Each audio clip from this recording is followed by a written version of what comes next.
manera la elección está tomada. Las generaciones presentes y futuras tienen una oportunidad extraordinaria porque no es una ciencia y una tecnología hecha. Estamos para hacer esa ciencia y tecnología, tenemos la ventana abierta. Hoy estamos con Edgar González. Edgar González es un físico que nos va a hablar de muchos temas, entre otros de las nanocajas. Muy bien. Entonces cuéntanos un poquito de ti, Edgar. Muchas gracias y gracias por su gentil invitación. Un honor para mí estar aquí. Vamos a tratar de transmitir hoy o viajar un poco a este mundo invisible de la materia a la nanoescala. Es para tratar de mostrar lo que desde esa escala se está consiguiendo, los grandes retos que nos plantea esta llamada ciencia de los nanomateriales. Queremos saber quién es Edgar González. Muy bien, muy bien. Cuénteme, ¿usted dónde nació? Yo soy de Ibagué, Tolima, nací en Ibagué, Tolima. Viví en varias ciudades de Colombia, en Zipaquirá, en Ibagué. Finalmente realicé mis estudios de pregrado aquí en Bogotá, en mi alma mater, en la Universidad Nacional de Colombia. Y curiosamente lo que me lleva un poco a estudiar física era desde niño una obsesión hacia ese término que se llama el átomo. Yo tengo un libro que se llama La energía del átomo, de un soviético, en esa época de la Unión Soviética, mirando la manera tan interesante como se explicaba cómo la materia se conformaba, de dónde venían los diferentes cuerpos. Hay un punto muy importante, que es que Colombia tiene unos niveles de educación en ciencia muy bajos. No sé cómo seduciría a ese público que nos está viendo ahorita, qué les diría para que estudiaran más ciencias, que estudiaran más física, más química. No sé qué haría, qué propondría. Estamos vivenciando en este momento una revolución maravillosa en ciencia y en tecnología, maravillosa. Se está descubriendo que la materia tiene unas propiedades absolutamente maravillosas. Se están avanzando hacia tecnologías exóticas. Tenemos ya incluso en el mercado, hay ya prototipos de computadores cuánticos que van a transformar la manera como nos aproximamos a esta máquina maravillosa que es el ordenador. Hay tres actores que nos están dando la oportunidad, el gen, el ordenador y el átomo, y en estos tres actores se está construyendo toda esta maravillosa revolución del siglo XXI. Pienso que las generaciones presentes y futuras tienen una oportunidad extraordinaria porque no es una ciencia y una tecnología hecha. Estamos para hacer esa ciencia y tecnología, tenemos la ventana abierta para poder participar en ella. Es un reto que no podemos dejar pasar. Es el doctor Edgar. ¿Por qué se involucra en el tema de la nanotecnología? La necesidad de poder desde el modesto conocimiento que a través de los años uno tiene la oportunidad de adquirir y de alguna manera aprovechando la coyuntura que estas nuevas tecnologías ofrecen para poder realizar un trabajo que tenga algún valor social. La nanotecnología va a transformar la sociedad y muchos profesionales, muchos estudiosos están un poco llamados a participar en esa oportunidad que nos ofrece la nanotecnología, pero fundamentalmente para poder realizar algún trabajo de algún valor social. Es un poco como la motivación, el ser útil en términos de esta tecnología maravillosa. Abordar los grandes retos del siglo XXI, la crisis del agua, la crisis energética, el problema de salud, la guerra contra el cáncer, si se le puede llamar la guerra, que en realidad coloca a la humanidad en un dilema muy severo, ya que el número de muertes por cáncer se incrementa. Hay muchos retos interesantes y la nanotecnología nos abrió esa oportunidad de que algunos tuviéramos el privilegio de entrar en sus... Para los televidentes que nos están viendo ahorita y que no saben nada de nanotecnología, expliquémoslo en 3 palabras. ¿Qué es la nanotecnología? Uno habla de nanotecnología cuando estudia el universo físico a escalas que llamamos nanométricas. ¿Y el nanómetro qué es? Es una escala de longitud. Cuando hablamos de un nanómetro estamos hablando de una 10.000.000ª parte de metro. De alguna manera el nanómetro es una escala a la cual casi pertenece el tamaño de los átomos. El átomo es un poco más pequeño, pero el nanómetro empieza a acercarse a eso que podríamos llamar la esencia fundamental de la materia. ¿Y por qué abre posibilidades, como lo estabas diciendo, para que uno pueda estudiar dilemas como el cáncer o como los retos que nos va a implicar la falta de agua que tendremos dentro de un tiempo? Es bien interesante la pregunta. ¿Por qué la nano? ¿Por qué ese valor tan importante que se le otorga a esta evolución y revolución del conocimiento? Porque la materia a escalas nanométricas se comporta de manera diferente a como lo hace aquí arriba. Les voy a colocar un ejemplo. La plata. La plata, cuando uno la manipula a las escalas nuestras, a las escalas de nuestros sentidos, la plata tiene unas propiedades perfectamente definidas. Por ejemplo, el color, aunque el color es una percepción, una cualidad, el color de la plata es totalmente indiferente, por ejemplo, de la geometría que tenga el cuerpo. La plata cúbica, la plata cilíndrica, la plata esférica tiene el mismo color grisáceo que muy bien conocemos. El color no depende de la forma, el color depende de que el cuerpo esté hecho de plata. Pero si tomáramos estas mismas figuras, cubitos, cilindros o esferas, a la escala de los nanómetros, que es una escala donde no las podemos ya ver a simple vista, la plata esférica, por ejemplo, si uno la pudiera ver con un microscopio óptico, la plata esférica tiene un color azul, la cúbica es verde, la cilíndrica es un color un poco naranja. Significa que el color depende de la geometría del material. Edgar, o sea que esto... Exactamente. Esto que es un anillo de plata, realmente si uno lo mira a nivel nano, puede tener en su composición colores diferentes. Sí, es decir, cuando a mí me preguntan de qué color es la plata, me tienen que preguntar en esa escala, pero ¿de qué plata está hablando?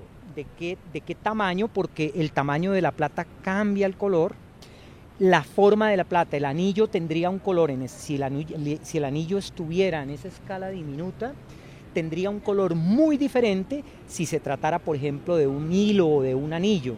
¿Qué significa? Que el comportamiento de la plata depende no solamente de que esté hecha de plata, sino de la forma que tiene la plata. La plata cúbica es un material diferente a la plata esférica. Okay. Son dos materiales distintos, porque tienen comportamientos distintos y el color así nos lo dice. Significa que tenemos tanta diferencia en materiales como formas geométricas tenga la plata. Entonces la materia se vuelve maravillosa. La materia se vuelve maravillosa, ¿por qué? Porque la materia se vuelve sensible, no solamente a lo que está hecho, que son los átomos que la componen, sino a otras propiedades que aquí no podemos apreciar, que son, depende de la forma y depende del tamaño. Cosas chiquitas son diferentes.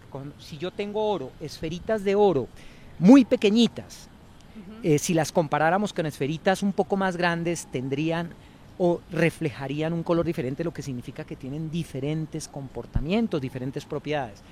Eso nos permite manufacturar los comportamientos de la materia, no solamente con la composición, sino con geometría. La geometría se vuelve una herramienta de manufactura.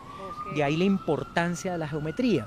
Lo cúbico es diferente a lo esférico es diferente a lo cilíndrico. Y ahí ya llegamos entonces a lo cúbico, a las cajas. De acuerdo. Entonces llegamos al tema de las cajas en la esa forma, forma. El cubo tiene una fascinación especial en la nanoescala, a pesar de que aquí en la macroescala el cubo juega un papel importante. El cubo es una metáfora de diseño, lo cúbico es muy muy importante en diseño. En la nanoescala los cubos tienen un particular valor. son objetos con punta, son objetos que de alguna manera le permiten a uno diseñar materiales que podríamos llamar exóticos. El cubo en la nanoescala es una figura geométrica, exótica, ¿no? Una figura geométrica exótica. ¿Por qué exótica? Porque no está... Su comportamiento es muy especial. ¿Pero qué tanto se ven esas puntas en la naturaleza? En la naturaleza es muy poco común y, por ejemplo, cuando uno trabaja de manera espontánea, que es muy poco común la formación de cubos, ¿no? En la naturaleza es muy poco, aunque recientemente me mostraban una investigadora de la Universidad Javeriana bacterias cúbicas. ¿Sí? Yo estoy fascinado con eso. Y no solamente fue el poder observar bacterias cúbicas, sino bacterias en forma de triángulo. Cuando yo en el microscopio miré y vi unos triangulitos y vi unos cubitos, yo definitivamente me costó creer que fueran objetos vivos hasta que empezaron a moverse. Y fue maravilloso porque en principio ¿de dónde salía esa forma? Estas bacterias las recogen de minas de sal, y en estas regiones salinas, no sé directamente si minas de sal, hay cristales que tienen formas triangulares, hay cristales y la materia biológica imita la materia inorgánica. Estos cubos, ¿qué podrían traer de beneficios al humano? De acuerdo, la idea es, como uno a esta escala necesita la geometría, sí. A esta escala se necesita de alguna manera, a pesar de que uno no es artista, desarrollar sensibilidad frente a la geometría, a la estética, al arte. De alguna forma, cuando uno piensa en estos cubos y en la posibilidad de entrar en ellos y empezar a hacer arquitectura dentro de ellos, hacer cavidades, hacer recorridos, laberintos, etcétera, los cubos se vuelven los laboratorios de la nano. De alguna manera, el poder tener estos cubos es como poder construir pequeños artefactos arquitectónicos para meter allí, de alguna manera, la instrumentación de laboratorio, y la instrumentación de laboratorio de esas escalas son las moléculas, poder meter moléculas allí y poder construir, de alguna manera, habitáculos nanoscópicos, habitáculos para poder hacer tecnología. Haciéndolo un poco más como más digerible para nuestros televidentes, es como cuando uno de niño pensaba y veía esos programas de televisión que nos hacían pequeñitos y que esos médicos podían entrar a nuestro cuerpo. Sí, es decir, que es una metáfora muy linda, el poder yo mentalmente reducir mi tamaño e introducirme allí. Cuando a ese tamaño yo empiezo a hacer arquitectura, puedo encontrar que necesito el cubo para poder hacer algo allí a esa escala. Las ventajas, por ejemplo, que estamos buscando en esto, una de ellas es transportar de manera totalmente controlada medicamentos. Sabemos muy bien que uno de los objetivos importantes de la medicina, de la ciencia médica, es el lograr el suministro de medicamentos en el lugar en donde se está realizando el tratamiento, el tumor. Para lograrlo, en ocasiones hay que hacer una entrega invasiva para poder alcanzar el tumor. Usar una quimioterapia. Quimioterapia o una radioterapia, exactamente. La idea con estas estructuras que son huecas es introducir dentro de estas cavidades los medicamentos. Estas cavidades o estas estructuras tienen un pequeño agujero, sí, o varios agujeros, que permitirían que los medicamentos sean liberados, pero para que no se liberen antes de llegar al sitio donde los queremos ubicar, se recubren, sí, con alguna molécula que se abra o cierre estos agujeros de, sí, manera controlada, por ejemplo con un rayito de luz. La partícula además tiene con un láser, exactamente. La partícula tiene además una condición importante. Se le coloca en la superficie una entidad que únicamente se pega o se fija o reconoce la célula enferma. Las células que no son enfermas, las que no son cancerígenas, no son de alguna manera reconocidas por las partículas. La partícula viaja, si es por vía sanguínea o se inyecta directamente, reconoce la célula enferma, se fija a la célula enferma. Una vez que esté allí, abrimos estas ventanitas con luz y liberamos de manera controlada el medicamento para que únicamente afecte la región. Una vez que se ha hecho esto, para las células que no han sido afectadas por el medicamento, iluminamos estas cajitas y estas cajitas empiezan a calentar, se vuelven pequeñas estufas, y ese calentamiento mata a las células a través de algo que se llama hipertermia, por calor, que es una de las formas de tratar el cáncer. Colombia, ¿cómo tiene su ciencia en esta área? Colombia ha sido muy activa los últimos años en esto de nanotecnología. Uno mira en Colciencias el número de grupos que empiezan a incursionar en nanotecnología crece, o sea, en Colombia tenemos ya iniciativas que se incrementan permanentemente, a pesar de que esto tiene ya algunas décadas, desde el año 86 que empezó la gran transición hacia los nanomateriales, etcétera. Colombia lo hace hasta comienzos de aunque ya en la Universidad Nacional algunos profesores como Holguín, etcétera, ya habían hecho incursión en la fabricación de nanomateriales en la Universidad Nacional en la época de mucho, estoy hablando antes del presente siglo, finales del siglo pasado. Ya en la Universidad Nacional se trabajaban nanotubos de carbono, y hay algunos antecedentes interesantes. Ya en serio el asunto de incrementar inversión, ya las universidades vemos que empiezan a comprar cada vez más sus equipos de electrónicos para hacer los laboratorios, sí. Ya hay salas blancas, etcétera. O sea, Colombia está en la dinámica. No podemos decir que estamos en una fase madura ya, como la tienen otros países del mundo. Aquí en Latinoamérica, Brasil, México tiene avances importantes. Colombia va por el camino de alcanzar esa meta, ¿no?